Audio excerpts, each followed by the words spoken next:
So Half Past Dead was completely enjoyable. Well, I had thank you. such a great time That's watching so nice of you to say. It's the truth. Darn it. I'm not going to fight it. But you did some awfully fine fighting there. I mean, capers a go-go. I don't know about that, but, you know, we try to sneak a couple in there once in a while. Absolutely. So what do you, I mean, this is nice having this mix of, it felt like a really good ensemble cast. Was it a nice ensemble feeling when you all were around? Well, I mean, I felt a real affinity with Ja Rule, and him and I got along real well. And I thought there was a kind of a chemistry with the way we went forward in our journey. Absolutely. Did you guys teach each other things, or and did you feel like mentor to the new actor to the screen? Or raptor, if you will? I mean, certainly, he's a kind of a newcomer to these things, and so I try to help him a little bit. Mm-hmm. And what about this role was nice for you to be? I mean, what did you enjoy about being this character? Or what was difficult about being him?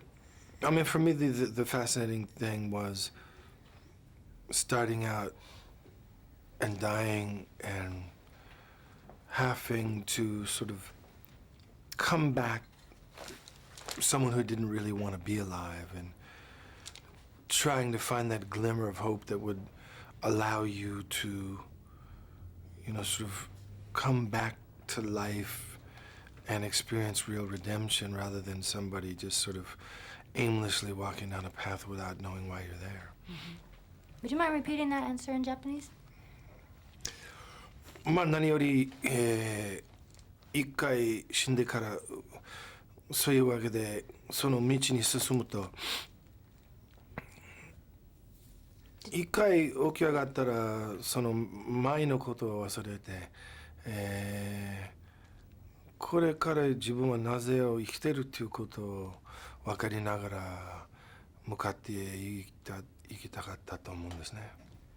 To what extent does your martial arts disciplines or play a role in what kind of films you decide to be in, or how you approach your craft?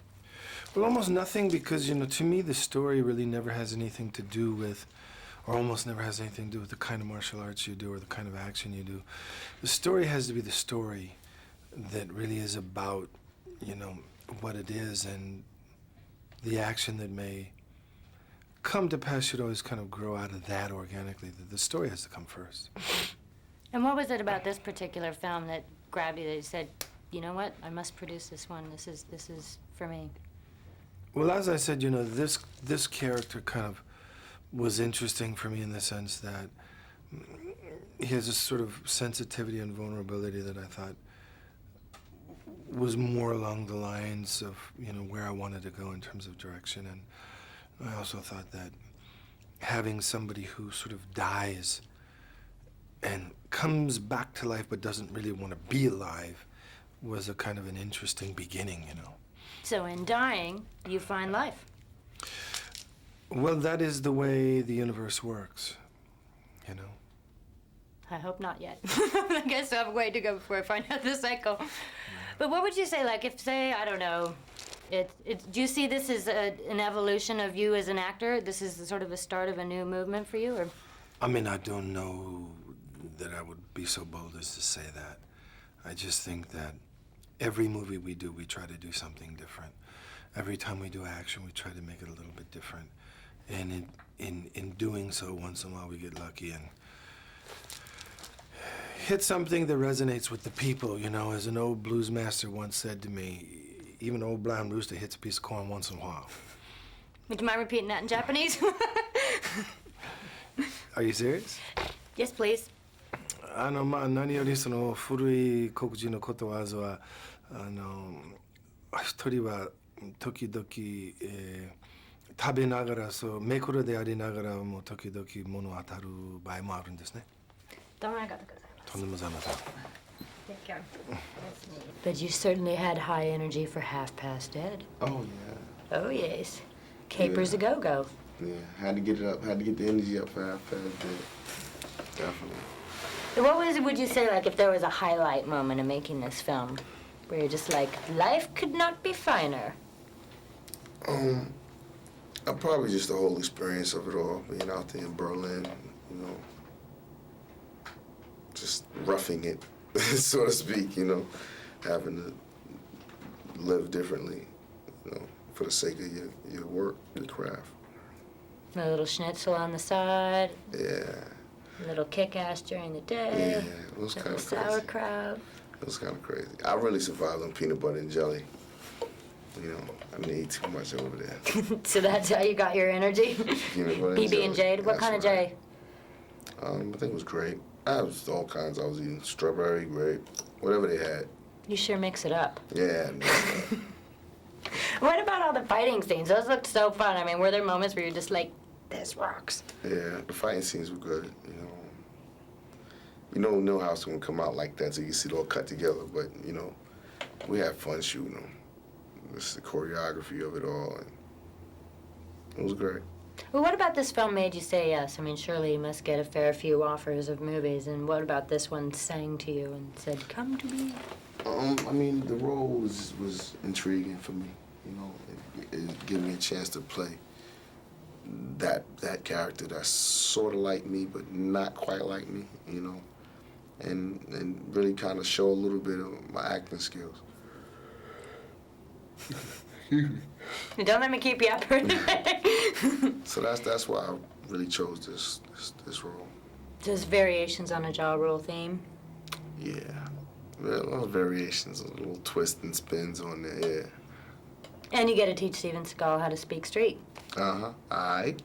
That had to be fun. Yeah. Did he ever get it right? I don't think so. I don't think so. He'll never be black. It's just the way it is. Aight. So what about acting is fun for you? I mean, Lord knows you have enough success as a singer. Why make the move? I enjoy acting. You know, it's a different kind of passion. And it lets me escape from being Ja Rule all the time. What's hard about being Ja Rule? You know, Ja Rule can't go anywhere. Ja Rule can't do anything, you know. Yeah, poor Ja Rule. You know, but I get an escape when I go to do the movies, you know. 2 months, whatever it be, 3 months, whatever. I get to become this character. So did you swagger around Berlin, like loaded with weapons and things? Yeah, I was Nick Frazier in Berlin, all through Berlin. No, but it's that kind of release for me, you know. And what about I mean, some of the stunts and things that you did looked awfully fun, stroke dangerous. Like hitting your mark must have new meanings now. Yeah, we did some tough stunts. You know, sliding across that little metal grid and jumping through the hole, and you know, I did some stuff, you know, that was fun but crazy. And you get to go at it with new peoples. Yeah, definitely. The fight scene, she kicked my ass, but you know, we have fun. Well, sometimes that happens. It happens. These feisty Especially when ladies. you're trained that way. She was military trained. Don't funk with Yeah. me. I just wanted to ask you if you had any comments on Jam Master Jay's passing. Yeah, I mean, you know, I was a good friend, and I wish, you know, his family condolences and stuff. And it's just a tragedy, you know, that these things happen, and the music always takes the fall for it, you know, because it's really not hip-hop that has anything to do with all of these senseless murders and killings. It's just sad, you know. How do you think you keep music above the fray? Is there a way, or? It's tough, but I think the people just have to wake up and realize what it is. You know, that it's not the music, and it is the element around the music that's bringing the music down. So once you realize the problem, you can kind of attack it. So hopefully, you know, don't be scared of hip-hop. Be scared for hip-hop. Yeah, exactly. Yeah. On that note, sir, lovely to meet you. Thank Rockin'. All right. Mr. Nasty! That's me. Yeah, it looks like you had fun being Mr. Badass. Yeah, you know what? It was fun because, you know, I'm normally the straight guy, you know, who has to be likable and say the politically correct thing. And it was just a great opportunity for me to play something different, you know, to be bad and, you know, have fun doing it. Getting a little closer to the real you? Exactly. You know, that was the real me. You know, shooting priests, attacking, judges. You know, that's me. I'd heard that about you. Yeah, see what I'm saying? Your Reputation procedure, there you go. Exactly. That was a question I had, actually. The King James Bible and a lady priest. Uh-huh. What's on with that? Is it the Church of England in Alcatraz? Well, you have to ask the writer about that. The writer, is a very interesting guy. A guy by the name of Don Michael Paul. I had a great time working with him, who's also the director. But, yeah, you know what? I think he just wanted, this guy to come off a certain way. Not sweet. Not sweet, yeah. And I don't think you can, the priest and you're not too sweet, killing the priest. Not cute as button. Oh, well. It looked fun, though. I mean, you also got to do some serious booty kicking. Yeah, I got to, run around a little bit, get dirty, and it's being in a prison. We were actually filmed in the prison, most of the scenes. And, it was fun to run around and, instead of kissing somebody, I was, throwing punches. Same. Same. Oh, is it really? Whoa. Whoa, okay now. I meant, what's that? Give peace a chance. Okay, so you did this auf Deutschland, too. And Deutschland, yes, we did it in Deutschland. What do you know about Deutschland? Deutschland? I'm a kleine bisschen. I've been just in the south.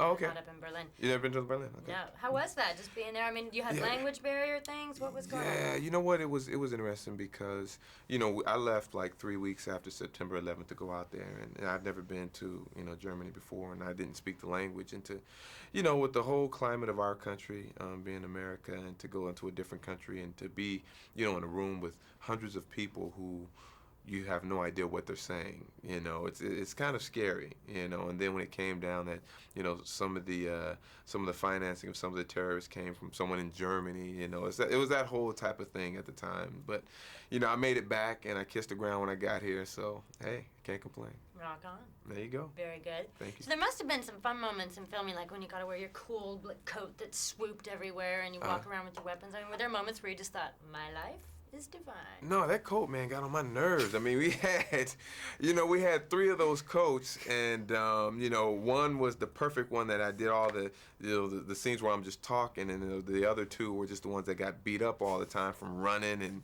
falling and fighting and doing all that crazy stuff. But it was so long, and it get wrapped around my arm. It was a nuisance. Darn it. Clothing. Clothing, you know what I'm saying? Yeah, you should have worn a spider suit or something. Well, that's Tobey Maguire. I asked Tobey to lend me the suit for the movie, right? But he was doing his at the time, so he didn't want to give me the Spidey suit. It's bullshit. You know what I'm saying? That's bullshit, man. Pretty much. Toby, so greedy. Yeah, you know what I'm saying? So what about, like, you got that cool chain fight thing? Yeah, that was fun. We were suspended like 20 feet, in the air, and it was funny because one time, you're only really as safe as the people who are holding you up. And one time I got up on the thing, and the guys didn't even know I was getting up there. And so Yin Yin, the stunt director, said, hey, hurry up. And so everyone was all hustling and running. And I was like, oh, I'm just joking. Then I slipped. And that would have been ugly. That would have been ugly. That black jacket would have been black and red, and I wouldn't be here talking to you right now. But it was fun. Gracious me. Yeah, gracious me. You said dynamic, gracious me. I'm keeping it PG. Keeping it PG? I hear you. Yeah. Hey, but you said bullshit, though. I did say bullshit. You said bullshit, yeah. Well, okay, I had a PG-13 moment. Okay. No, that's the R could be rated PG. movie. Yeah, it is. Is it R? I think so. Why is this PG-13? Well, we want an audience, You have an audience, we appeal to the audience. I mean, I have the bad character. I didn't use, one piece of profanity, throughout the whole movie. Even though I wanted to, but didn't get to. So you can be mean? Well, it kind of punctuates your point sometime when you can just, it's like, man, I would kick your butt. Or rather than, man, I'll kick your motherfucking ass. We can't say that on TV, can we? But yeah, it's best if you can use the profanity to, kind of, get your point out there a little bit clearer. I felt it more the second time. Did you feel it with the motherfucking ass rather than butt, right? I backed up. You backed up. See, you better watch out now. Exactly. I can't leave this. Thank you. Nice to talk with you. Nice Take care.